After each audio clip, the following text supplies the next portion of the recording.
Buenas tardes, mi nombre es Miguel de la Madrid Hurtado. Yo nací el 12 de diciembre de 1934 en Colima y fui un político y abogado mexicano que desempeñé mi periodo presidencial del 1 de diciembre de 1982 al 30 de noviembre de 1988 representando a PRI. Lamentablemente yo fallecí el 1 de abril de 2012 en la Ciudad de México. Y para entrar en contexto sobre mi sexenio, vayámonos a 1982, donde lamentablemente yo heredé la crisis que tenía Portillo en su anterior sexenio. Entonces, todo eso que pues él quedó a deber con el extranjero se pasó a mi periodo, lo cual pues se caracteriza con que hubo inflación, pérdida de empleos y pues también ocurrió lo que fue el terremoto del 85. Otro del apartado de mi sexenio fueron las leyes. Yo no hice leyes tan concretas, sino reformé diversos artículos, pero entre ellos hay dos más importantes, que es el artículo cuarto de la Constitución, en donde prácticamente yo quería que todas las personas tuvieran acceso a la protección y también a que se les brindara una salud adecuada. Otro artículo que marcó para mal mi sexenio fue el artículo 21. Y digo mal porque aquí yo reduje el arresto administrativo de 15 a 36 horas más o menos. Y esto es para mis empleados. Por ejemplo, si ellos me pedían dinero prestado, se les daba una multa. Si no pagaban la multa, yo se los descontaba en automático de su jornada laboral.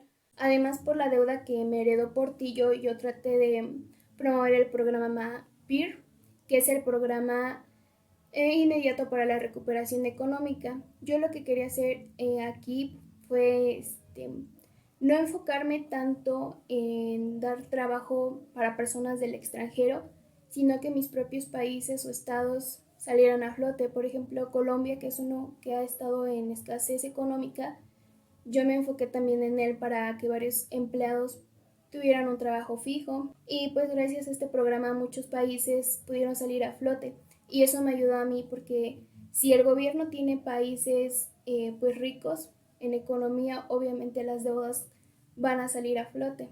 Otras tareas de las que yo emprendí en mi sexenio fue el GATT, que es el Acuerdo General sobre Aranceles y Comercio. Lo que yo quise hacer con este programa fue implementar todas las riquezas que tenía México en comercio hacia el extranjero.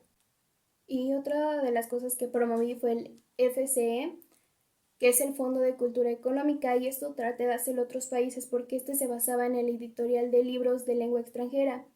A México llegaban muchos libros en otra lengua, entonces lo que se hacía en México era traducirlos.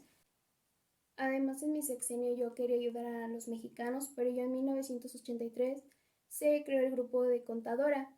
Es como les comentaba hace un momento, yo trataba de sacar a flote a los países más bajos de Latinoamérica y esto se logró gracias a este grupo.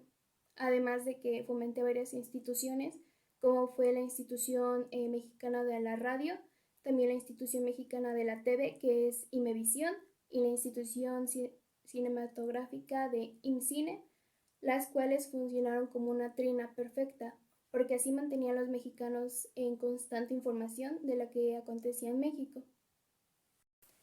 Y como les decía, gracias a mis secretarios de educación se pudo hacer una educación de calidad. Por ejemplo, Jesús entró conmigo en 1982 a su sexenio y lo que hizo Jesús fue la revolución educativa. Esta revolución educativa se manejó en base a un programa que más adelante se los voy a comentar, pero lamentablemente esta revolución tuvo una pausa porque mi leal amigo Jesús falleció en 1985, lo cual dejó pues pausada esa revolución. Pero Miguel entró en 1985, lo cual pues fue un alivio para mí, y se retiró en 1988 cuando finalicé. Muchas personas se preguntan sobre el presupuesto educativo que hubo en mi sexenio.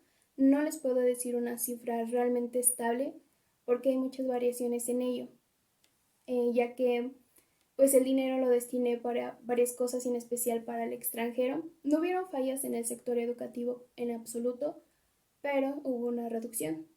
Pero al menos gracias a mis secretarios y pues a su servidor, promoví la formación de maestros para estimular la calidad educativa. Y esto fue porque pues anteriormente se mandaban a los docentes sin preparación Es decir, yo voy, me paro enfrente de una clase, no sé ni qué decirles, pero ya me tomo como docente. Además, otra de las iniciativas que tuve fuera de la SEP fue el Programa Nacional de Educación, Recreación, Cultura y Deporte. Fue el programa que les he estado comentando a lo largo de este informe. Y por ello fui un poco criticado junto a mis secretarios, porque nosotros lo que queríamos hacer con este programa era impulsar la actividad física en nuestros estudiantes, no solamente que fueran a recibir una clase teórica, sino que empezaran a desarrollar más lo que era la práctica, su motricidad. En mi periodo no hubieron tantos conflictos, pero yo siempre he dicho que por algo que haga mal algún presidente, todo su periodo se va a manchar. Por ejemplo, el periodo de Portillo fue no tan favorable para mí. Por ello, un conflicto que tuve fue la deuda por herencia de Portillo.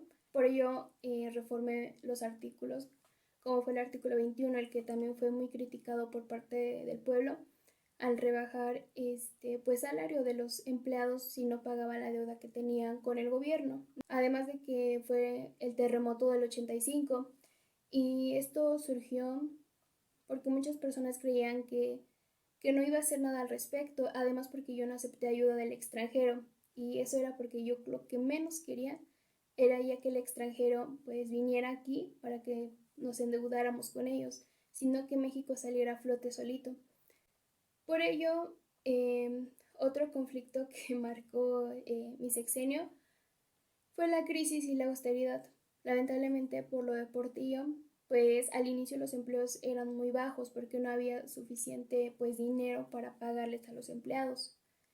Además de que pues se realizó también lo que fue el mundial, la Copa del Mundial se iba a realizar aquí en México y fue justamente después del terremoto del 85. Por ello muchas personas pensaban que cómo era posible que pues aceptara que se hiciera el mundial, pero yo lo que pensaba era que los mexicanos disfrutaran un poco pues la alegría del mundial cuando no fue así y a continuación les dejo pruebas de ello. Señor presidente, licenciado Miguel de la Madrid Hurtado, a usted nuestro profundo agradecimiento por el gran apoyo y confianza. En general puedo decir que no tuve un periodo tan malo como mis anteriores compatriotas, pero solamente, y como se lo recalco, por algo que hagas mal, todo tu periodo se va a manchar. Y es de humanos equivocarse, pero en este caso, pues ustedes pudieron notar toda mi información de manera tan breve. Por eso yo, su presidente Miguel de la Madrid, les agradezco su comprensión, disponibilidad al escuchar este informe y nos vemos en una próxima emisión.